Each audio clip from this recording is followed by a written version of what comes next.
Hello friends, welcome back to my channel. আমি মাম্পি চলে এসেছি আবার একটা ব্লগ নিয়ে, তো দেখতে থাকো। করে দেখো আমি চলে এসেছি, এবারে যাবো আমি পুজো করতে, যেহেতু আজকে মা এখন নেই তাই আমি এখন পুজোটা করে নিই। চলো। মা বাড়ি ছিল না, মা গিয়েছিল একটু বাজারে। তো দেখো মা ওই জন্য মেয়েদের জন্য নিয়ে এসেছে পরোটা। তো এটাকে এখানে পেটাই পরোটা বলে। তোমাদের এখানে এটাকে কি পরোটা বলে অবশ্যই কমেন্ট করে জানাবে। আমি তো বললাম আমাদের এখানে এটা পেটাই পরোটা বলে। তো যাই হোক, দেখো এখানে কিন্তু মা যেহেতু বাজার থেকে নিয়ে এসেছিলো ফুলুরি, সেই জন্য কিন্তু আমি নিয়ে খেতে বসে পড়ছি, মাকেও খেতে দিয়ে দিয়েছি। তো খাওয়া দাওয়া কমপ্লিট করে চলে এসেছি ঘরে। এটা হলো আমার মেয়ের ড্রেস, এটা আমার বড় মেয়ের গ্রাউন্ড। তো গ্রাউন্ডটা কেমন হয়েছে অবশ্যই কমেন্ট করে তোমরা জানিও। আমার কিন্তু বেশ ভালো লাগে কালারটার। এবারে কিন্তু ড্রেসটা কিন্তু নিজে পছন্দ করে কিনেছে। সাথে দেখো এর সাথে কিন্তু একটা প্যান্ট রয়েছে, প্লাস আবার একটা ওড়না রয়েছে। তো যাই হোক, দেখো ড্রেসটা কিন্তু আমার খুবই পছন্দ হয়েছে, আর ওরও পছন্দ, বাবারও পছন্দ। আর এখানে দেখো আমি আমার ব্লাউজগুলো বের করেছি একটু সেলাই করব বলে। তো এই ব্লাউজটা দিয়েছে কিন্তু আমার মাসির শাশুড়ি। তো ব্লাউজটা কেমন হয়েছে অবশ্যই তোমরা কমেন্ট করে জানিও। আর এই দুটো ব্লাউজকে একটু সেলাই করব। আর আমার ব্লাউজ কিন্তু নিজে হাতে সেলাই করতে বেশ ভালো লাগে, কারণ আমার নিজের ফিটিংটা আমি নিজেই করে নিতে পারি ব্লাউজের। তো সেই জন্য আমি নিজের জিনিস নিজেই সেলাই করে নিই। আর মেয়েরও যেহেতু জামাটা একটু সাইডটা সেলাই করতে হবে, সেই জন্য মেয়েকে বললাম ঠিক আছে আমাকে দিস, আমি ওটা হাতে করে দেবো। তো সেই জন্য দেখো সব নিয়েই বসে পড়েছি একবারে সেলাই করার জন্য। আর এখানে দেখো মাসির শাশুড়ি দেওয়া ব্লাউজটা কিন্তু আমি সেলাই করতে শুরু করে দিয়েছি। আর আমার কিন্তু সেলাই করতে বলো আর বাড়ির কাজই বলো করতে কিন্তু বেশ ভালোই লাগে। তো আমি নিজের জিনিসটা নিজে করতেই পছন্দ করি, সেই জন্য আমি আমার ব্লাউজ সেলাই করতে বসে পড়েছি। আর মাকে বলেছিলাম মায়ের যদি কোনো জিনিস থাকে অবশ্যই আমাকে সেলাই করতে দেওয়ার জন্য। মা বললো না আমার কিছু করতে হবে না। তো দেখো আমি ঘরে ছিলাম, ঘরে যেহেতু বেশিক্ষণ ভালো লাগছিল না, সেই জন্য একটু বাইরেটাই চলে আসলাম ব্লাউজটা নিয়ে সেলাই করার জন্য। তো দেখো এখানে যে কালারের ব্লাউজ সেই কালারের সুতো দিয়ে কিন্তু ব্লাউজটা সেলাই করছি। দোকানে ব্লাউজগুলো সেলাই করাতে দিলে খুব একটা ভালো করে সেরকম করে না, বা হুকের যে সেলাইগুলো থাকে সেগুলোও করে দেবে না, সেই জন্য আমি বাড়িতে নিজেই সেলাইটা করে নিয়েছি। আর দেখো তোমাদেরকে একটা শাড়ি দেখাবো বলে কিন্তু আমি বের করে ফেলেছি, ঠিক আছে। এই শাড়িটা কী ভাবছো, এটা আমার শাশুড়ি মায়ের? না না, এটা আমার শাশুড়ি মায়ের নয়, এটা হলো আমার শাড়ি। এই শাড়িটা কিন্তু আমার শাশুড়ি মা আমাকে পুজোর দেবারে গিফট করেছে। তো যাই হোক, শাড়িটার কালারটা কেমন লাগছে তোমরা অবশ্যই কমেন্ট করে জানিও। আমার তো কিন্তু খুবই ভালো লাগছে, ঠিক আছে। আমার শাশুড়ি মা কিন্তু আমাকে এটা গিফট করেছে, তো আমার নিজেরই পছন্দ করা শাড়ি, তো আমার খুবই ভালো লাগছে। তো দেখো সাথে যেখানে ব্লাউজ পিসও রয়েছে। আর শাড়িটা এতটাই নরম যে মানে কি বলবো তোমাদেরকে, সত্যি খুবই নরম। আর এগুলো কিন্তু গরমের মধ্যে যদি তুমি পরো তুমি বুঝতে পারবে না যে কোনো শাড়ি পরে আছো বলে। তো আমার শাড়িটা খুবই ভালো লাগছে এতটা নরমের জন্য। তো যাই হোক, দেখো শাড়িটা এখনও পর্যন্ত কোনো কিছু ফলস পাড় কিচ্ছু বসা দিইনি, বা ব্লাউজ পিসও তৈরি করতে এখনও দিইনি। এটা হচ্ছে পুজোর পরে তৈরি করতে দেব। আর তোমাদের দাদাভাই কিন্তু আমাকে একখানা শাড়ি দিয়েছে, সেটা আমার দোকানে দেওয়া আছে, এখনও পর্যন্ত বাড়িতে নিয়ে আসিনি। আর এদিকে দেখো দুই মেয়েকে এখন দুপুরবেলায় খেয়ে তারপরে দিতে যাচ্ছি পড়তে। ওদের যেহেতু আজকে দুপুরে 2টো থেকে পড়া আছে, সেই জন্য কিন্তু দুই বোনেই কিন্তু আমার সাথে কথা বলতে বলতে যাচ্ছে যে মা 4টের সময় কিন্তু দিদি ছুটি দিয়ে দেবে, মানে ওদের যে ম্যাম, তুমি কিন্তু তখনই নিতে আসবে।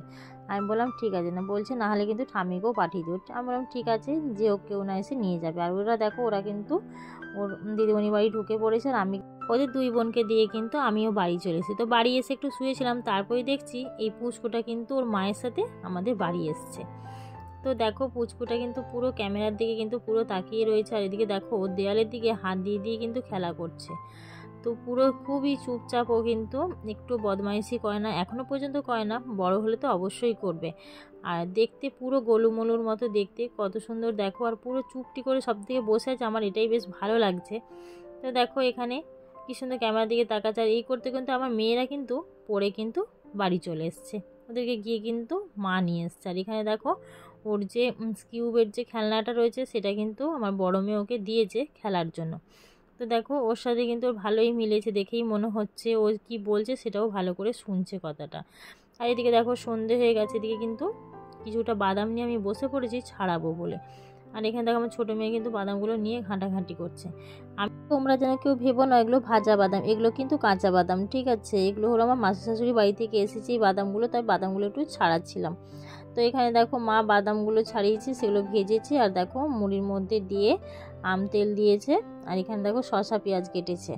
তো সেই জন্য আমি ওটা ভালো করে একটু মাখাচ্ছিলাম। তো যাই হোক, এবার দেখো আমি একটু রেডি হয়ে গিয়েছি একটু ভিডিও বানাবো বলে। তো ভিডিও আর কী করে বানাবো, বৃষ্টি তো অনেকক্ষণ থেকেই হচ্ছে, ভাবলাম একটু বাইরের উঠোনটায় গিয়ে ভিডিও বানাবো, সে তো বৃষ্টি শুরু হয়েছে, বন্ধ হচ্ছে না। তো এদিকে দেখো যাই হোক ভিডিও করার পরে রাত্রিবেলায় কিন্তু আজকে আমার মেয়েরা বলে যে চাউমিন খাবে, ভাত খাবে না, তো বলে যে চাউমিন খাবে, সেই জন্য আমি চাউমিনটাকে সেদ্ধ করতে বসিয়ে দিয়েছি। আর এর মধ্যে কিন্তু অল্প পরিমাণ মতো আমি একটু তেলও দিয়ে দিয়েছি, যাতে চাউমিনটা পুরো গায়ে না লেগে যায়, মানে একটা চাউমিনের গায়ে যেন আরেকটা চাউমিন যাতে লেগে না যায়। আর এখানে দেখো মা আলু ভাজা কেটে রেখেছিল, তো আমি দেখো আলুটা এখানে ভাজতে বসিয়ে দিয়েছি। চাউমিনের মধ্যে যদি একটু আলু দেওয়া যায় তাহলে কিন্তু খেতে বেশ ভালোই লাগে। আর আমার মেয়েরা যদি এমনি আলু খেতে চায় না, সেই জন্য আমি এই সিস্টেমটা করে বেশিরভাগ আলুটা ওদেরকে খাইয়ে দিই। তো এখানে দেখো চাউমিন সেদ্ধ হয়ে গেছে তোমাদের সাথে কথা বলতে বলতে। তো এখানে দেখো চাউমিনটা কিন্তু পুরো এখনও ভাপ উঠছে। আর এদিকে দেখো আমি কিন্তু আলুটা ভেজে নিয়েছি, এবার দিয়ে দিয়েছি কাঁচা পেঁয়াজ আর কাঁচা লঙ্কাগুলো। আগে প্রথমে আলুটা কিছুক্ষণ ভেজে নিয়েছি, তারপরেই কিন্তু কাঁচা পেঁয়াজ আর কাঁচা লঙ্কাটা দিয়েছি, নাহলে কিন্তু ভালো করে যেহেতু আলুটা ভাজা হতো না, সেই জন্যই কিন্তু আগে আমি বেশ খানিকক্ষণ ধরে আলুটাকে ভেজে নিয়েছি।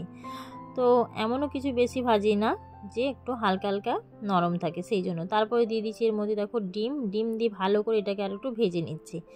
তো আমার কিন্তু চাউমিনটা এরকম করে বেশ খেতে ভালো লাগে। তো আমি যে খুব একটা চাউমিন এখন খেতে ভালোবাসি এরকম না, আগে কিন্তু খুবই চাউমিনটা খেতে পছন্দ করতাম, এখন আর খুব একটা অত ভালো লাগে না চাউমিন খেতে।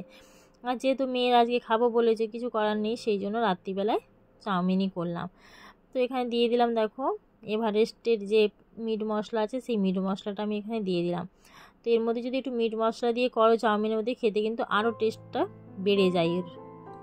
আর চাউমিন কিন্তু আমাদের বাড়িতে আমার ছোটো মেয়ে, বড় মেয়ে আর তোমাদের দাদাভাই কিন্তু খুবই পছন্দ করে। আমি তো বললাম আগে আমিও পছন্দ করতাম, এখন আর আমার চাউমিন খেতে খুব একটা ভালো লাগে না, কেন জানি না, আমার কিন্তু চাউমিন বলো বাইরের কোনো পরোটা বলো কোনো কিছুই খেতে ভালো লাগে না। তো এখানে দেখো চাউমিনটা কিন্তু আমার হয়েছে। আর এদিকে দেখো আমি চাউমিনটা নাড়ছি, আর এদিকে কিন্তু কড়াইটাও আমার এদিকে সরে সরে যাচ্ছে। যে তো আমার চাউমিনটা কিন্তু হয়ে এসছে, পুরোটা যে হয়েছে এরকমও না, তো হয়ে এসছে। তো যাই হোক দেখো, আর যেহেতু মেয়েরা যা খাবো বলেছে তা তো ওদিকে বানিয়ে দিতেই হবে, আমার আবার এটা নয় যে বানিয়ে দেবো না। তো চলো ভাবলাম আজকে বৃষ্টিও হয়েছে আর ওদেরও ভাত খেতে ইচ্ছে করছে না, সেই জন্য ভাবলাম তাহলে চাউমিনটা বানিয়ে দিই। তো আর এমন না যে সাথে সাথে বললেই বানিয়ে দেওয়া হয়, আজকে ভাবলাম যেহেতু বৃষ্টি পড়ছে সেই জন্য একটু বানিয়ে দিই চাউমিন। আর এখানে কিন্তু দেখো এমন কিছু আমি দিইনি, এর মধ্যে সবজি বলো বা আরও অন্যান্য ক্যাপসিকাম আর কিচ্ছু দিইনি, এখানে শুধু ওই আলু আর ডিম আর পেঁয়াজ আর কাঁচা লঙ্কা দিয়ে কিন্তু আমি চাউমিনটা বানিয়েছি। তো আমার ছোটো মেয়ে কিন্তু বলছে মা চাউমিনটা কিন্তু সেই লাগছে খেতে, ওর যেহেতু চাউমিন মোগলাই এগুলোই খেতে পছন্দ করে। তো যাই হোক ভিডিওটা ভালো হলে অবশ্যই লাইক কমেন্ট করে দিও।